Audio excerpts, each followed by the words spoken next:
FIFA র্যাঙ্কিংয়ে ১১২ ধাপ উপরে থাকা ইরানের বিরুদ্ধে কাফা নেশনস কাপে নেমেছিল ভারত। লক্ষ্য ছিল এশিয়ার সেরা ফুটবল খেলিয়ে দেশের বিরুদ্ধে লড়াই করে সমীহ আদায় করা। তবে শেষ কয়েক মিনিটে রক্ষণের একাধিক ভুলে পুরোপুরি সমীহ আদায় করতে পারলেন না সন্দেশ জিংখানেরা। ইরান জিতল ৩-০ গোলে। গোল করলেন আমির হোসেন, আলী পরঘার এবং তারেমি। কমজোরি প্রতিপক্ষ হওয়ায় ভারতের বিরুদ্ধে আগ্রাসী খেলার ছক নিয়েই নেমেছিল ইরান। তৃতীয় মিনিটে ইরানের বক্সে বল নিয়ে আশিক কুরুনিয়ান ঢুকে গিয়েছিলেন, সুযোগ কাজে লাগাতে পারেননি। এরপর শুধুই ইরানের দাপট। ৬ মিনিটের বক্সের বাইরে থেকে চেশমের শট বাঁচান গুরপ্রীত সিং সান্ধু।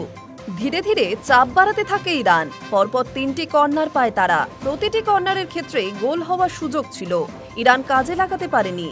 ১৭ মিনিটে বক্সের বাইরে থেকে শট নিয়েছিলেন ইরানের অমিত নোর আফগান। পোস্টের সামান্য বাইরে দিয়ে বল বেরিয়ে যায়। ৭ মিনিটে ভারতও একটি সুযোগ নষ্ট করে। সুরেশের কর্নার ইরান ক্লিয়ার করলেও ফিরতি বলে শট নিয়েছিলেন নিখিল প্রভু। সেটি ইরানের এক ডিফেন্ডারের গায়ে লেগে আবার কর্নার হয়ে যায়। ২৯ মিনিটের মাথায় অমিদের শট বাঁচান গুরপ্রীত।